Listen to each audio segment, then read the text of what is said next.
for this book, all I did was I drew this picture where it shows the robot awakening or just being stagnant. And it was that image of the robot that I came up with. And then I thought, well, I'm just going to draw it and just go, because it was made for an assignment.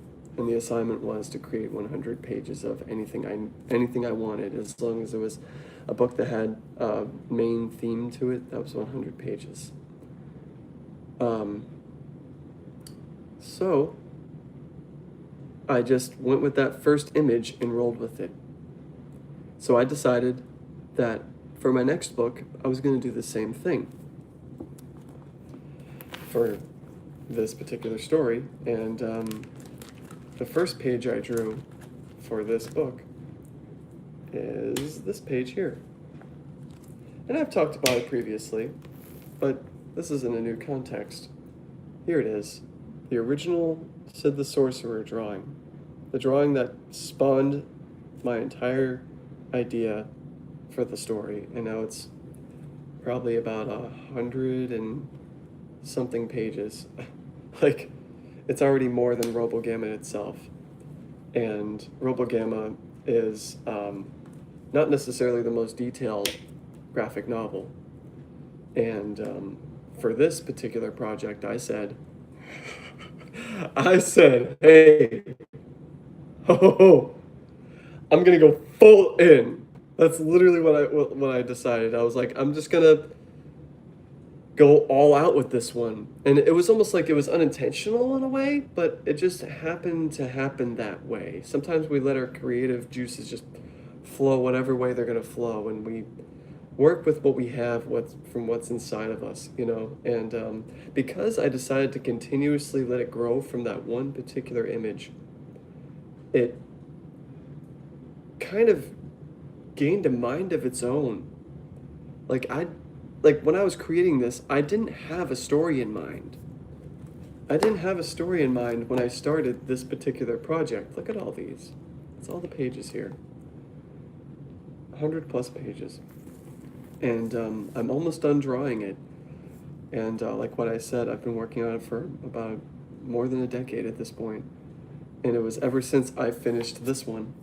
Okay? And it's fascinating the longer you work on a project. Hey, I am gay. That's awesome. Are you down? Oh my God. Hey, I'm gay. Are you down? That's funny. Oh my gosh. Yeah, man, I'm down. All right, I'll be right there. I'll be right back. I'll see you. I'll see you soon. I'll be right back. Yeah, I'm going. All right, I'm already back. All right. I didn't know where to go. I got lost and scared. All right, so I'm back. That's funny. Oh, sorry. They say I look like a male Eva Longoria. Wow, it's a very, I suppose she, I don't know anything about this lady. I wish I could be like, oh, well, yes. Yes, that woman. I know exactly what you're talking about. I don't. This is Arizona iced tea, by the way. I leave this giant thing in my freezer and then get those Dollar Tree big boys. I just pour it in there. Have you ever dated another guy? No. That's funny. I have not. I've dated women and only women. And if there was... What am I... It's like I'm trying to go beyond male and female. I'm like, that's impossible. So it's like my imagination can't stretch there. It's like, it can't go any further. I can cook and clean for you and make you happy. Oh, it's very heartwarming. Thank you. But I have to say no thanks, man. It's a very nice sentiment. It's very sweet. but no thanks. Oh God. Um, yeah, so anyways, I'd been working on the creative project for so long that I just let my creative juices run wild. Um, Eventually, when you don't know what's going to happen next and you just kind of figure it out as it goes along, like what was doing here, your unconscious starts speaking for you because you think, oh, that would be cool if this happened. Like, oh, this happened, so maybe this next moment that I can make happen could be cool too. And oh, that would be cool too. And it's like every moment where it says that would be cool to like 100,000 other people, even 1,000,000 other guys out there will have a similar thought. I just so happen to be the one creating it. We're grabbing from the same substrate. Because if every dude happens to think that giant sea monsters at the bottom of the ocean are cool, then what I'm drawing will also be cool to those guys, hopefully, if I draw it well enough. And so I thought enough cool things were around and whatever in my imagination that I put on paper that I know that what I'm trying to get at is archetypes. And we're all grabbing from particular unconscious archetypes as we create our creative processes or as we're going through our creative processes, creating different types of pieces of art and those sorts of things. And for example, Gandalf is a perfect example of an archetype because he almost fully embodies the wise old man archetype. And now this is where it gets interesting because some guys get so close to embodying an archetype that they start going insane about it. They start identifying with an archetype. And that's a pretty trippy thought, right? Like imagine you are an old guy and you grow out your beard and you start like acting like you're an old wise wizard. It's like, that's cool, man. That's cool. It's a cool image to uphold, but you are who you are, you know? But you're not Gandalf. You can embody him. But I guess that's what I'm trying to say. It's an interesting notion. Yeah. But what's really interesting is I discovered what my character eventually became. I didn't think about what I wanted my character to become, but he happened to become something that I didn't immediately like imagine. Like the guys usually when they come up with stories, like when children tend to come up with stories, they're like, he's super strong, he can take on anybody. And that's why he's the coolest main character, because he can take on anyone, he's the strongest. Right? That's really, that's kind of, I think, how my brain sort of went when I was making stories when I was a kid. But with this story, it was a teenage boy sitting in a circle of candles in a dark room covered in books and skulls and spiders. And eventually, the story turned out to be something like he has an infinite capacity to hold dark energy. Like that's his main power in the story. And it becomes very connected to the plot. Him being able to carry the dark magic is what's going to allow him to achieve his goal. And that has a parallel to a bunch of other characters in fictional stories, right? Like Frodo Baggins, for example. Perfect example, because he was the ring bearer, right? But I wasn't having Frodo Baggins in my mind as I'm creating my own story from the image that I just drew. It's the archetype I grabbed from my unconscious and then drew it. Tolkien had a similar idea when he was creating his story, and it looks like, oh, well, somebody else has a similar idea. Oh gosh, the thing that I just thought of was the fact that a lot of people, hey, how's it going? A lot of people love Naruto. Naruto's a very well-received anime and manga. I read the manga when I was growing up briefly because I had a issue of Shonen Jump, and I think I got it from like Newbury Comics or something. Yeah, Newbury Comics is a awesome comic book store chain because they exist, which is super dope. Think about how awesome that is. There's comic store chains. Yeah, chain store. There are comic book stores. Like, come on, man, that's the coolest thing in the world. And those still exist in Massachusetts and in the New England area, pretty much. Newbury Comics. And when I moved to Florida, I was struck. I was like, what? I'm looking everywhere, looking on Google Maps. There's no Newbury Comics. How? Why? What? Like, it was literally like an existential crisis I had for a minute because they've always been in my life. I could have always just went to the store, bought some DVDs, and bought Pokemon cards, and like looked at comics and looked at cool action figures. That was just a part of my upbringing, and it was always there. And then I moved to Florida, and there are still comic book stores everywhere. Though there's 2 comic book stores near me actually. Which was also surprising to me. It's like there's no Newbury Comics, but within 15 minutes from my house, there's like, we collect toys and this and that. I'm like, sick. So I felt like I didn't get what I wanted, but then it replenished itself on its own. Anyways, what I was saying about Naruto was it was good as a manga first, I think, because, or to me, I actually prefer the Naruto manga over the anime. And I would love to see a live action Naruto. Think about that. I think that would be sick. They have to pull it off really well though, and like make the first movie like a really good portion. Like they should like make it so it's like a really good arc, not necessarily be like the first episode. Like, you know what I mean? Like it doesn't like kind of like what George Lucas did with Star Wars. He was like, this is where I should start. Because he had the whole story and whatever, and he was like, this is the most crazy, awesome part that I'm just gonna make into the movie. And he just was like, all right, I can continue it.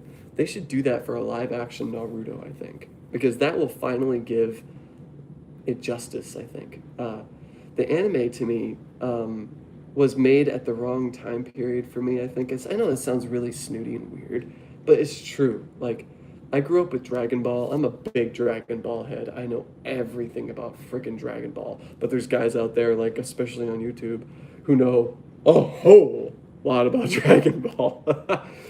Like, the Eastern mysticism involved and all this other stuff. And I'm just like, whoa, like, over my head. Like how the power pole is what connects Kami's Lookout to Korin's Tower. Did you know that? I didn't know that until I watched the whole series. And it was about how you're connecting heaven and earth, and it's like connecting to the original story Dragon Ball is based on and all that. I'm like, okay, whoa, like I just watched this shit. Okay, I didn't know the esoteric ancient whatever the fuck. Okay, excuse me, but that's true. It's true. I love all that stuff though. I love Dragon Ball, Naruto. I love anime in general. You know, if somebody was like into an anime enough and wanted to show it to me, I'm like, I'm down. If somebody is like who I know is into it, I'm into it, man. Show it to me. Unless it's that.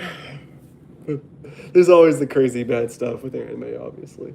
I don't want to say obviously because it might not be as obvious to other people, I guess. I don't know.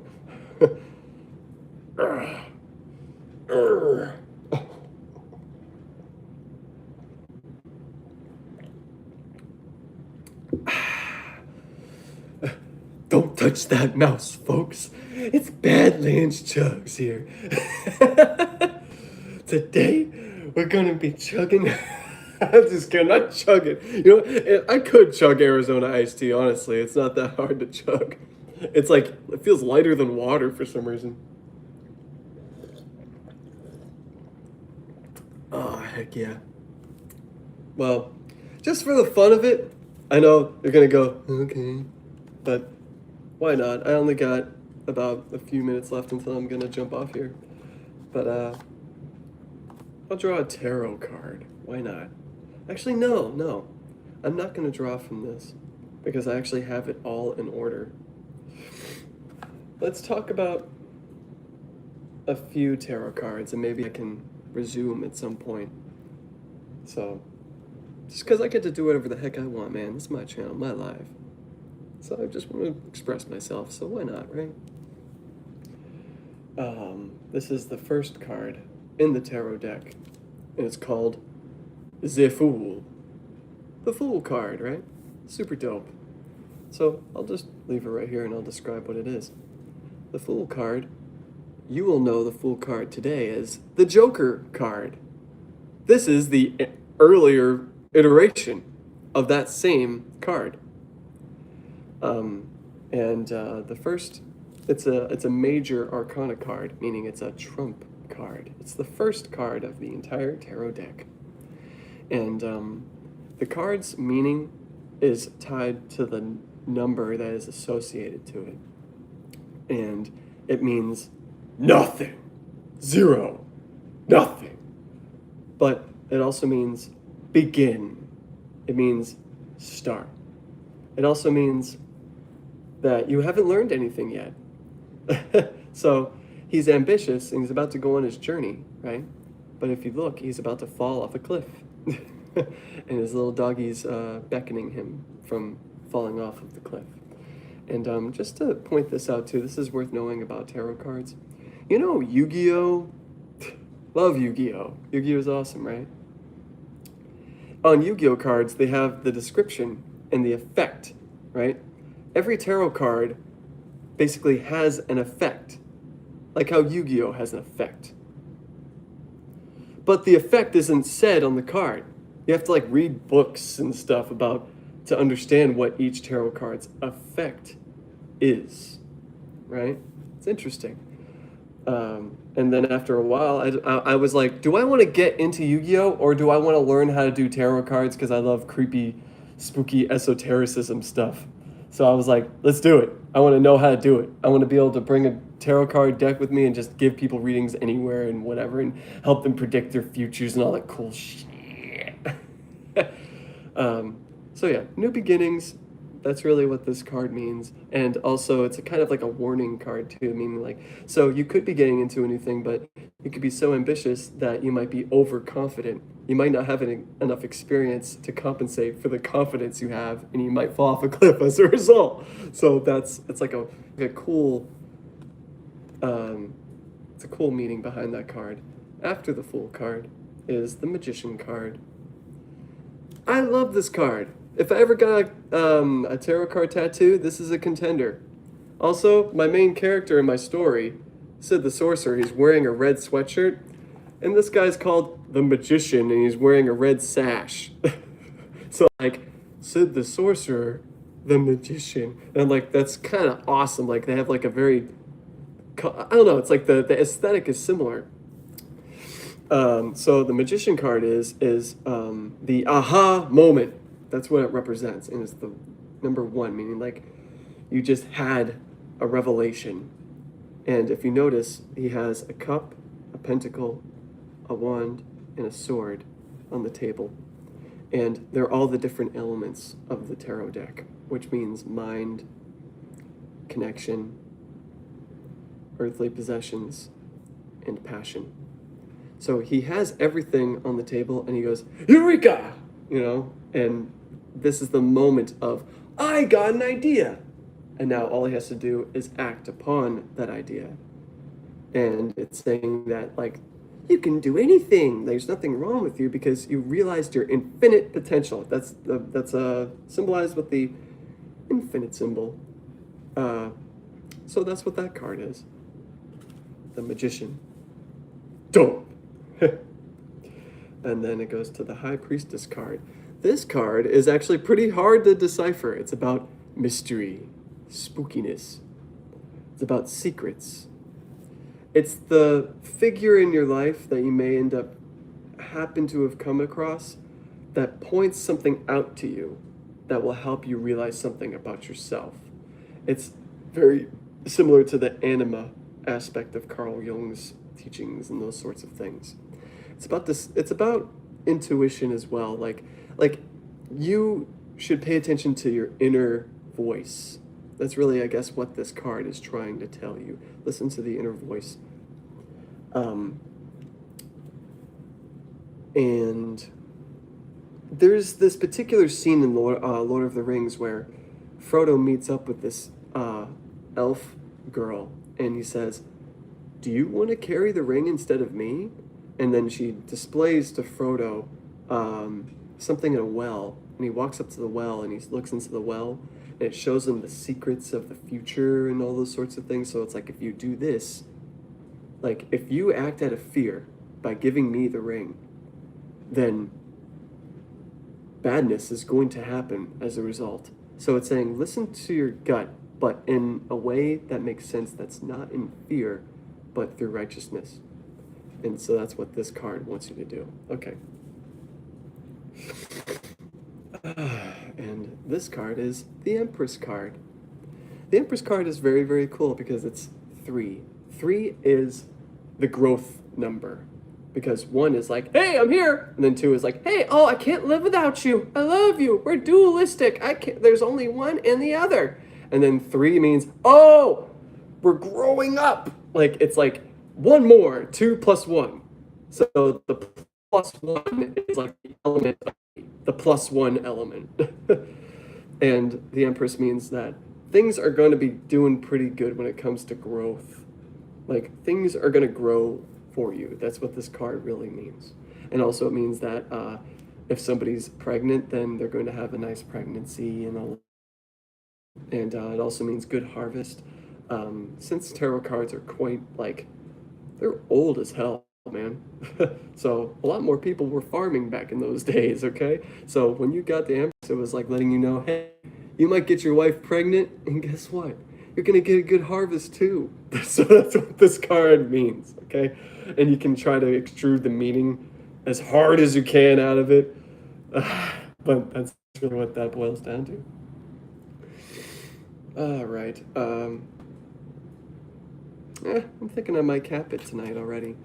I usually only go for about 20 minutes, but I'm getting a little more comfortable with lasting for a little bit longer here. Yeah. So, thank you for everybody who came onto the stream. And next time I come onto the stream, I'll just basically do a little bit of show and tell and talk to the camera and have a fun time with the chat and